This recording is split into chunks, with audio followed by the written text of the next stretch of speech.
This is week 5, and looking at week 5, this is some of the interesting things. Not that the other things were not interesting, but this is one of the areas that I think that most of this class is based upon, and what we're dealing with as far as business continuity and recovery. So this week, what we're going to take a look at is putting plans into action, and we'll see what we can do here in order to make those a reality.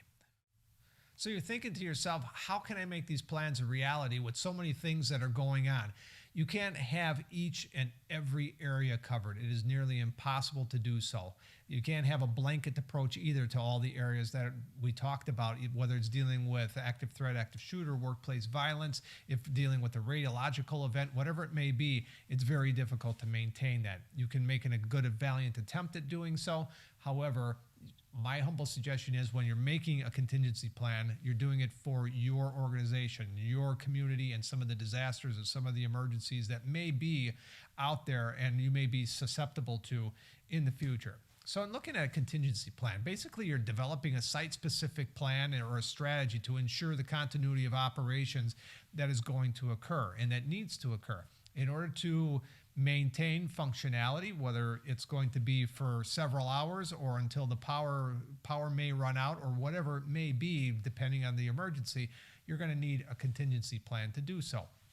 I'm a big advocate for policies. I'm a big advocate for planning. However, remember to maintain flexibility. If should you ever be in a leadership position or have been in that leadership position, understand that being flexible is very good, especially in times of emergent situations that are occurring. Due to the fact that policies are good, it creates rigor, but at the same time, it also creates a sense of helplessness because you have to fumble through and say, okay, now wait a minute, this is happening here, and why is this building collapsing on this particular area here? That isn't on page 35. That doesn't show it in the manual here. Now what do I do? Okay, so understand being flexible as a leader is a good thing. Policy and procedures are excellent. You need those. Those are good guides, but you also have to think on your feet as well.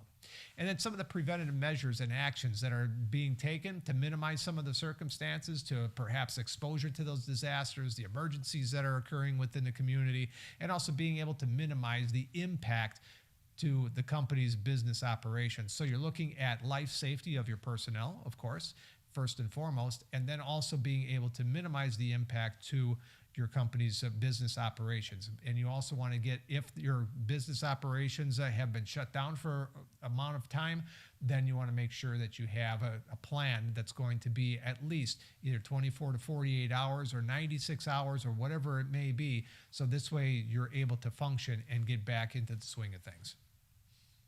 In developing your strategy for your contingency plan, there's a host of things that you can do, but these are the top 4 that I found most beneficial. You need to understand what the scope of the disaster is. So if you're looking at a tornado, or if it's going to be an earthquake, or if it's going to be a human-made disaster, those are some of the areas that you should be cognizant of. And then the nature of the site operations. What's going on there? What's happening? How long is this going to occur? That's where it falls into those time frames. What's going to occur within the first 10 hours? What's going to occur within 24 hours? And what may occur during a 48-hour period too. Most times now, in looking at governmental organizations, they're saying that you should prepare for at least 96 hours before any type of help may arrive. That's very uncomforting due to the fact that you're hoping that somebody's going to arrive right away, but it depends on the type of disaster. It's going to depend on resources available and the availability of personnel, and whether or not roads are going to be clear, whether or not it's going to be safe for those personnel to get out there and reach you in time. But normally they're saying 72 to 96 hours to be prepared. And then finally, what's the cost? What's the cost in developing your strategy? Are there going to be external stakeholders that are going to work alongside you, or an external organization that's going to look at your plan and say, hey, this is good, but you might want to consider something else inside your plan. So all of these are very integral roles that are being played and developed in order to maintain a good strategy and some good continuity. And looking at recovery, and speaking of recovery, well, you need to have a lot of options. It's not just going to be one option in one location, because What happens if that one option in that particular location doesn't exist anymore because of whatever disaster or incident that had taken place? So you're going to have to look for off-site storage. If it's going to be another facility, if it's going to be another building, whatever it may be, if it's perhaps it's within your organization, if you have multiple hospitals that are within an alliance, well, then you can have one of those hospitals perhaps designated as an off-site storage, depending on where it's located. A formal backup policy, meaning that just in case this takes place, here's what we're going to do in the meantime.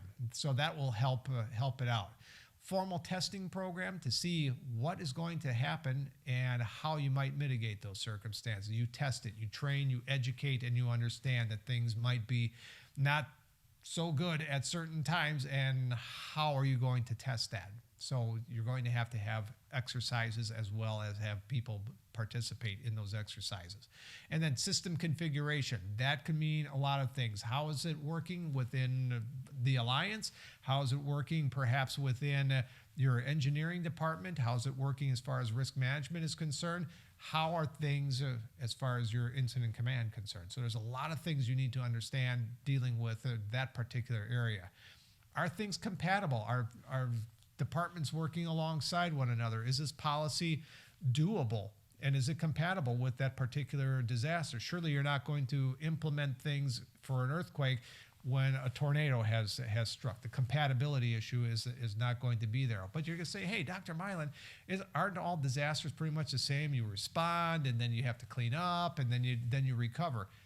Those are the generalities of a disaster, but when you look at it, each disaster is different.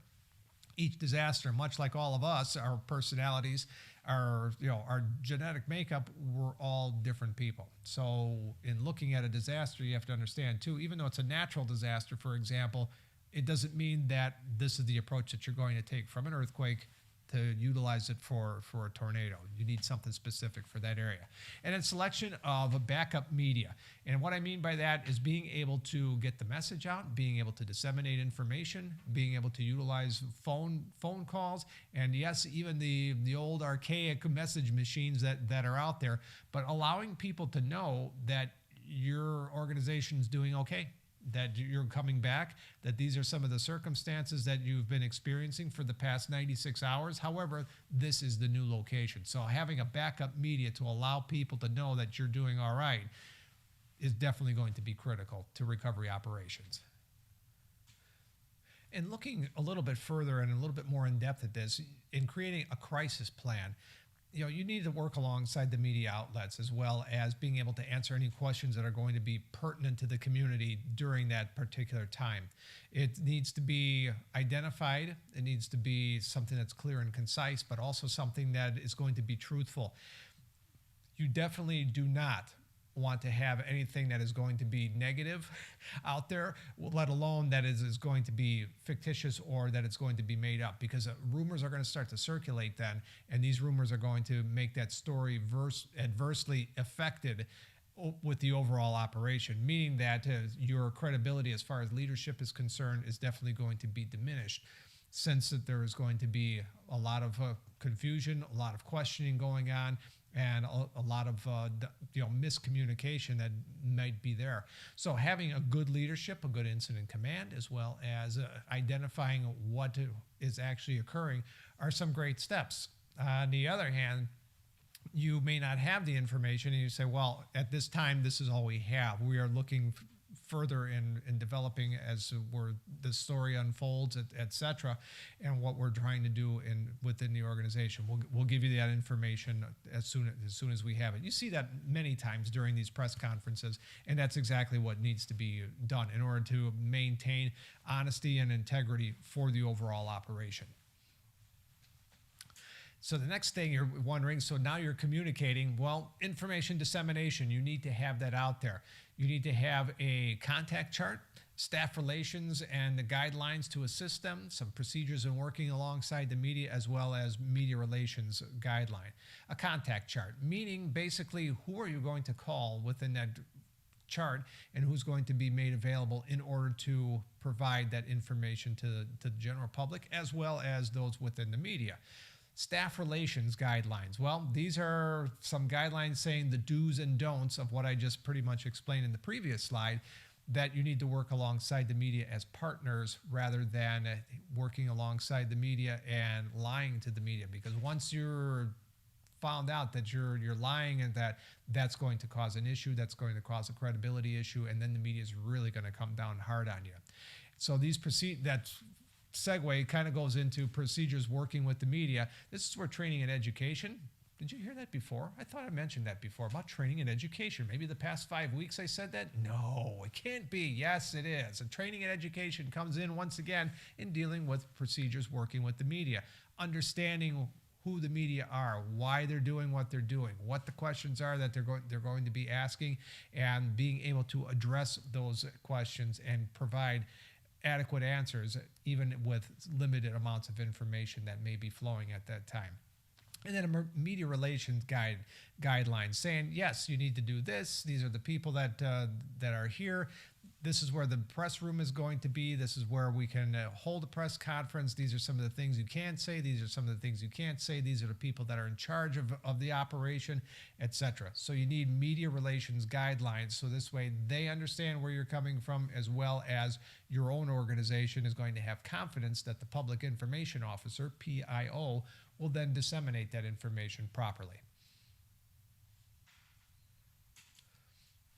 And then the next area here is dealing with media and your recovery from that particular disaster. Well, you want newsworthy information that's out there. So this way it goes out there on social media. It goes out to the networks, etc. You don't want anything negative. You want something that is going to be positive. Then the next thing is dealing with the press releases in these written reports. The press release is very important because it just gives a brief snippet of information that is occurring at that particular time. More information as it becomes available. And there's a proper form and everything within the context of our ebook or the text that you may have. And in looking at that, you can see the examples that they provide there with the proper formatting, the proper structure, and provide templates for creating a good press release. In a radio and television spot, these are things that can be done very quickly, especially if you have something with social media that can be done, and that can be sent out in the event that you don't have the television and radio people that are there. You can get this out and perhaps send it via email if you have the opportunity, if there is power, or if you have the opportunity to perhaps even physically drive it over there, which in some cases the local radio stations may be there, depending on the size of the community, etc. And then finally, you're looking at the last one, like automated voice, mail, and answering devices. So does that mean like an archaic answering machine, Dr. Mylan? Yes. Well, yes. In the day when the answering machine came out, everybody was fascinated by it. Kind of like when you used to make phone calls and leave messages. Yes, this is what it's for. The automated voicemail is there for this particular purpose, especially for the business to recover in business continuity. You leave a message on that particular automated message system, either can be bumped to that new number, or these people can dial direct and call that, and then they say that this is occurring right now. We are still in business. We still are trying to recover from this. We estimate that it might be a week to 10 days before we are functioning and we're back at that particular building once again. Please be patient with us. However, in the meantime, you can reach us at, and then mention the phone number or the email, whatever it may be. That's how the automated voicemail and answering devices come into play here for media and recovery. And you're saying, well, Dr. Mylan, there's a lot of mitigation going on. Yeah, that is a busy slide, isn't it? But there's a lot of information you need to know about mitigation. Prepare some of the basic policies and the procedures that need to be done and implemented during the times of emergency situations. Being able to mitigate circumstances ahead of time is imperative for successful operations. And then mitigation, of course, is the process of providing the guidelines and the guidances that are out there pertaining to long-term reduction of hazards and the vulnerabilities that are within that particular community, organization, or other locations in the jurisdictional areas that may be impacted by emergencies. And then identifying resources that will be necessary in order to facilitate and identify supporting systems as well as the backup systems. We talked about that a lot in the previous weeks in identifying your backup systems, whether it's going to be with data, whether it's going to be with personnel, or if it's going to be any types of supplies that you may need. Working alongside your constituents as well as your community stakeholders, your political stakeholders, and your local emergency management stakeholders will be part of your mitigation plan, or it should be when you're considering developing one in an effort to minimize your situation with emergencies and minimizing some of the stress in looking for support and looking for supplies as well as perhaps foodstuffs during the course of an emergency situation. And to look at this, we talked about mitigation, but I want to give you the whole picture here and looking at a disaster cycle. We didn't touch on that yet throughout the term. However, right now I'd just like to give you a brief synopsis of the disaster cycle. So we talked about mitigation. That's a long-term reduction of hazards and vulnerabilities here. The next phase then you're looking at is dealing with preparedness, and that's pretty much as far as plans and preparations are out there in an effort to save lives. Response, that's going to be how you're responding to it and how you're going to minimize the property damage, save lives, and then get back to a speedy recovery because you need business continuity, you need funds, you need to get back to some sense of normalcy after this incident has taken place. And finally, recovery. And this is one of the areas I'd like to tell you that is very, very rarely liked because the disaster has taken place. All the time and effort has been put into that. And now most of the press has left, and now most of the people have gone back to whatever else they're doing, but there's still a lot of things to be done. You might be down now for day 30 in your business. Like in our case with the hospital, we were down for approximately 82 days. And you need meeting after meeting after meeting in order to facilitate this and get back into business. And that's a recovery effort and a good team effort as such. So remember that you have mitigation, preparedness, response, and then recovery. That is going to be your disaster cycle. And in summary for this week, what we looked at and what we hopefully learned was identifying and organizing your resources in order to work well with others within your organization, but also for recovery and business continuity efforts. Conducting a risk assessment. This is something that can be done both internally and externally. So this way, the people that come in and look at your organization and your facility could say that you're doing well here, but there's some rooms for opportunities, shall we say, in many of these areas that we found, perhaps in risk management and safety and security, whatever it may be. But at least have a risk assessment that is done in order to create your policies and update your policies and safety and security measures as well. And then developing a mitigation plan, we touched on that. It's important to plan ahead of time and meet the people and faces and names and places ahead of time in an effort to know what can occur. And it's a lot easier to pick up the telephone or your iPhone or whatever it might be nowadays in order to communicate with people that you know rather than people that you don't know because it'll be like, okay, you're an emergency and you are whom? So it's a lot better to know and have a big portfolio with names and numbers in there. And then finally, implement the actions that are being taken. Implementation is key. The implementation of your actions is dealing with policies, it's dealing with training, dealing with education, and dealing with the personnel that you have available to you in the workplace.